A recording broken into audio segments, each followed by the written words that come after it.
Welcome everyone to the Speed Chess Championships finals happening in London.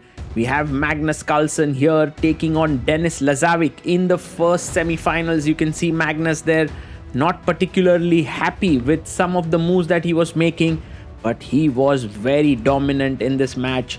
The crowd had an amazing time, and Magnus with his mustache was playing some brilliant chess as he downed Denis Lazarevic.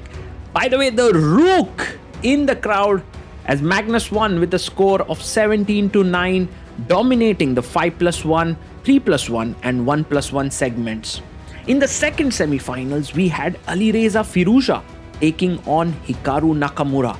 This promised to be an even closer semifinals with both players being absolute monsters in online play. Alireza, well, you can see him. He wasn't happy with his 5+1 segment there, and look at Hikaru there. He got so excited with that win. He was leading 4.5, 3.5 in the 5+1 segment, but Alireza pulled it back in 3+1, and then in 1+1 the scores were even, and finally in the tie break it was Hikaru Nakamura who had to bite the dust there as Alireza Firouzja went on to become the finalist with a score of 15-13. The crowd was completely shocked there, and Firouzja went into the finals. Magnus, of course, was the favorite here, but Alireza, well, you can never discount him in online chess. And here we see the first game where Magnus showcased his brilliant skills. It looked like an equal position here, but bishop c5 and g5 came in as a bad move because now the h6 pawn has become a massive weakness. Magnus can just maneuver his bishop there, and he does it with bishop f8. The h6 pawn is falling, and then the h5 pawn is a big monster.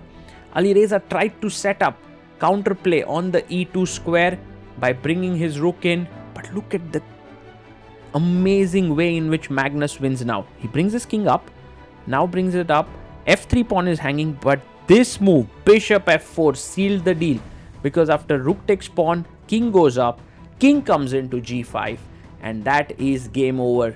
This is absolutely smooth, the way in which Magnus converted this into a win, and he started off with the first point in the 5+1 segment. Remember, it's 90 minutes of 5+1, 60 minutes of 3+1 and 30 minutes of 1+1 in the Speed Chess Championships organized by chess.com. And here you can see Alireza Firouzja now striking back in the second game, because here white is already better. The c7 pawn is a weakness. The queens, of course, are not traded as per black's benefits, and now rook takes c7 and knight is jumping into d6. But Alireza Firouzja, as if to make a statement that, nothing's happening here, pushes his pawn to b3, and Magnus resigns. The score is 1-1. Next up, Alireza Firouzja then wins a game. He then manages to draw one. He's actually trailing Magnus. And here you can see Magnus is struggling with the white pieces. Alireza is all over Magnus there. The rook is hanging in the corner. A check comes in. And now the a2 pawn is an absolute monster. Rook d1 played, and Magnus loses on time. It's 2.5. And Alireza showing that it's not so easy to beat him in this format.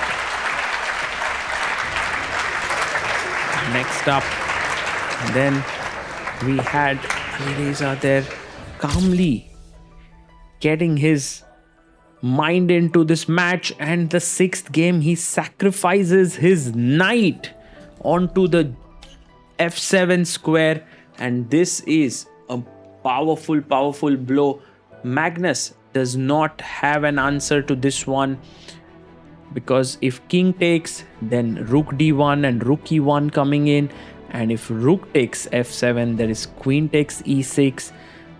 White is not just a pawn up, but is totally winning here with the rooks coming into the center. The rook on b8 is also hanging.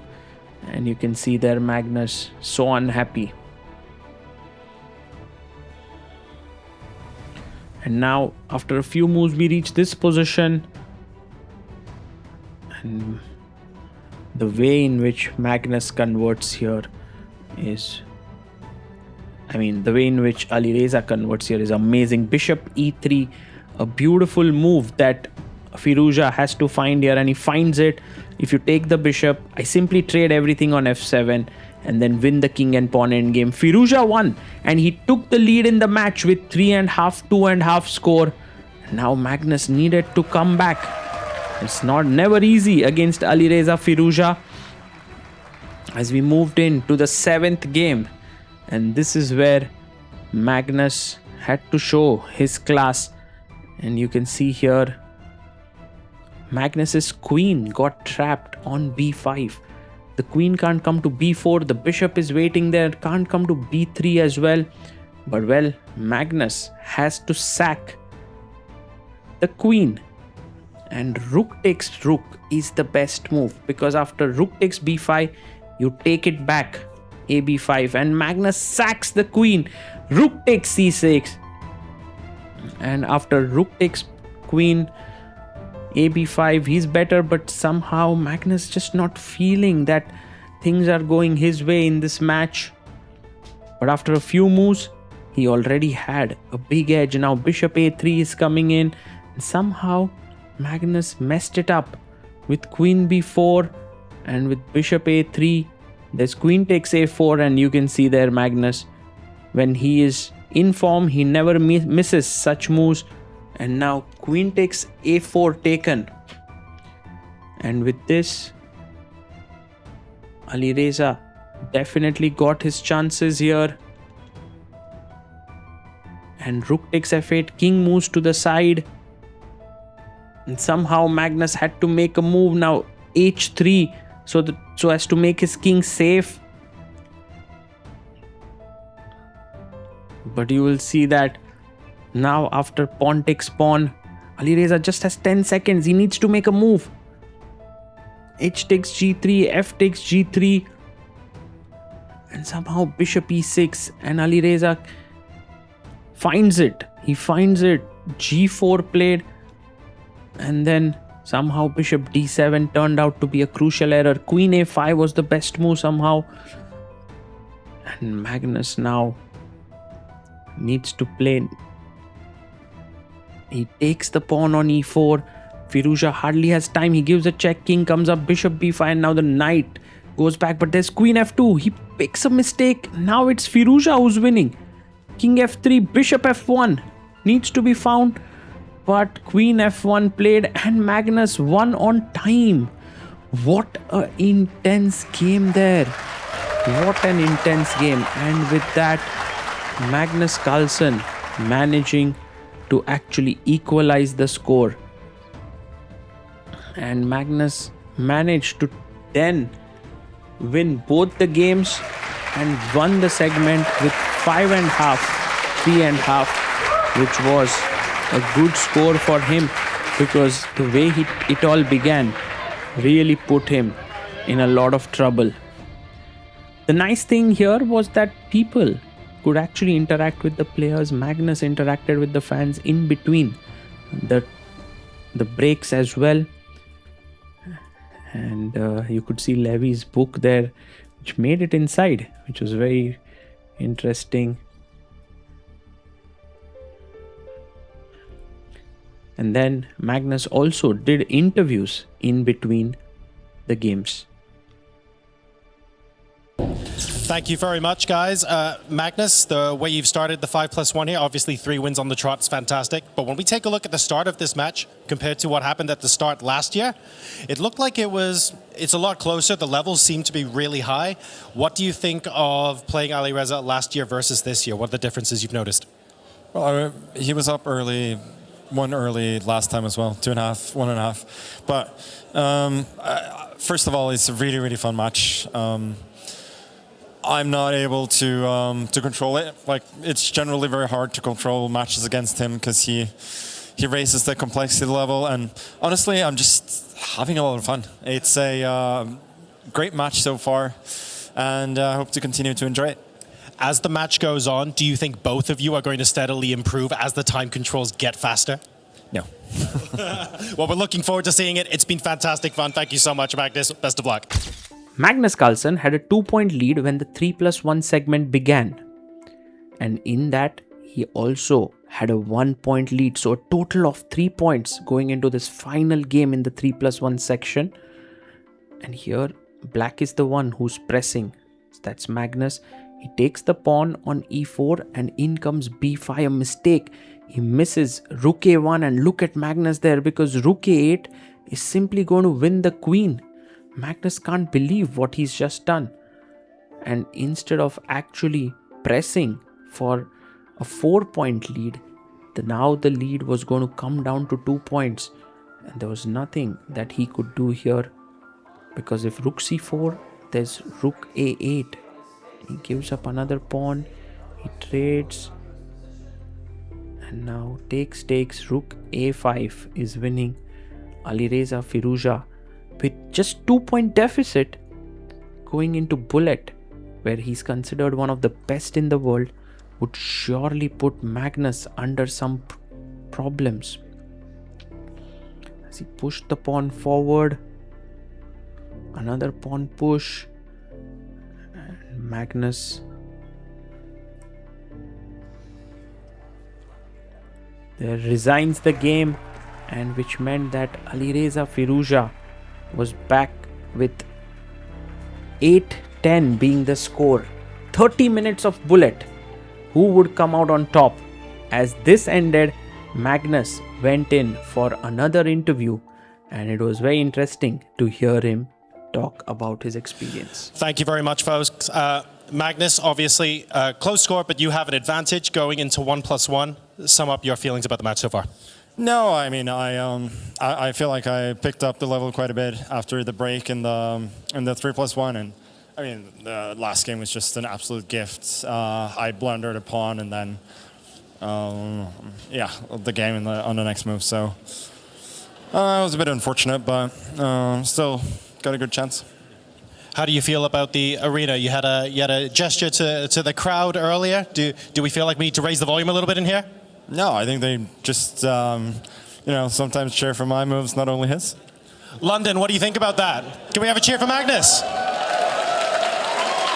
I don't know if you guys can hear that from up there, but I literally cannot hear myself talking when they do that. Folks, you are absolutely incredible. Let's go ahead and head it back to you guys before we begin the 1-1. Bullet segment began with a win for Magnus and then a draw, and we move to the third game where Magnus is pressing with the white pieces. He has an extra pawn here and could very well, press with extra time as well. He had 10 seconds to Alireza's 5, but it's a draw objectively. Black is very solid here. Magnus somehow trying to move his king to h5, goes with the rook, check, king here, and after another check, Alireza is making Magnus's life quite difficult. Rook d5, and now a blunder by Magnus with g6, allowing Firouzja. Rook takes f5. If g takes f7, there's rook takes f7. He loses the pawn, and also it's completely lost now because the white king is cut off. He blunders the rook, and Firouzja wins, and that reduces the deficit once again to 2 points. 11.5, 9.5. Can Alireza Firouzja make a comeback is the big question. And then this one with Firouzja trying to muddy the waters here, with Magnus trying to attack here. If Firouzja managed to win this, the deficit would become just 1 point. And look at this, the white king is running in, and Magnus is in trouble here because after knight takes c4, bishop moves, this is not easy. 4, you can see white is coming back in the game. In fact, white is now even better with a4 and pawn pushing forward, but he misses the chance. And now look at this move by Firouzja. After rook c1, g5, he blunders the entire bishop, and Magnus Carlsen wins the game here. And 12.5 points, a very important win for Magnus. With this, he literally sealed the deal in this event, and then all he needed was to just be very, very solid here, and a draw was agreed. And Magnus Carlsen, with this, look at him, he's so tired there. Too solid, and there we go. A draw agreed, which means, ladies and gentlemen, Magnus Carlsen is the 2025-2026 Speed Chess Champion. And he's become the Speed Chess Champion for the 5th time. And not only that, he also qualifies for the Esports World Cup along with Alireza Firouzja and Denis Lazavic. Hikaru Nakamura will have to find another route to reach to the esports finals, and look at Firouzja there. Well, he's not happy with this result, but Magnus Carlsen, what a goat he is. Kudos to chess.com for organizing such an incredible event. Let's go there down to listen to the interviews of the players. Alireza, we all know it's not the result you wanted. You walk away with a chunk of prize money. You qualify to the Esports World Cup, and you gave us a final. Heck, you gave us a semi-final and then a final where you pushed the world's best players all the way. I think it's been an incredible weekend for you. I know it's not quite the top step, but so many people here were rooting for you. Talk us through your feelings right now. Yeah, I mean, I achieved what I wanted to get the spot, and today whatever would have happened was a bonus, but I managed to put a good fight, but I completely lost my energy after 5+1. Probably yesterday also was very tiring, so. But no, I mean, it was a great match. I think it was, I at least made a better performance than last year. In the end, and as Alireza said, he was kind of not quite there at certain moments, which really made up for the fact that I was giving him a few chances. Let's say. I mean, just the number of decisive games in this match is just staggering, honestly. But I think he missed some chances early, like in the 3-1 portion. He could have easily taken the lead early on, and then I think after that, to say that I was in control would be a massive overstatement. But I always felt like I gave him a couple of games for free, essentially. And without them, the match would not have been as close. But regardless, I just enjoyed it, and I was thinking halfway, like, this is so much fun. Like, even if I were to lose, I can sort of live with it, because there are certain days when I can sort of control the match. Yeah. This was just not one of them. It was a combination of him being just too good. The brand of chess that he plays is too complicated, and me having like a good day, but not a top day. But it was awesome. And Danny, this is the Naroditsky Cup. It means an awful lot. Obviously, we don't have a new name on it, but we do have another 5-time winner being etched on it. Talk to us about the significance of this trophy, what it means to you, what it means to chess.com, what it means to the wider community.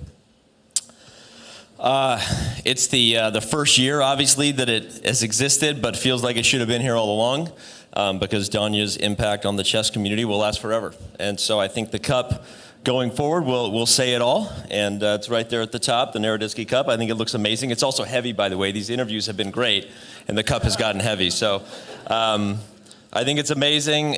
I think it's ready for Magnus, and for a 5th time. I think I speak for a lot of fans. I'd love to see another Magnus Carlsen versus Hikaru Nakamura final to see who wins next. But who knows if we'll get that again? I don't know. But Magnus and Hikaru have both won it, and it just it means a lot to have this type of legacy continuing to be etched as we go forward. And hopefully, once we get to whatever the math is, 50 Speed Chess Championships from now, we're still given this cup. I'll still be up here, but who knows? This is for Danya, and it'll last on forever. Amazing. So, ladies and gentlemen, one last time, your Speed Chess Championship champion, it's Magnus Carlsen!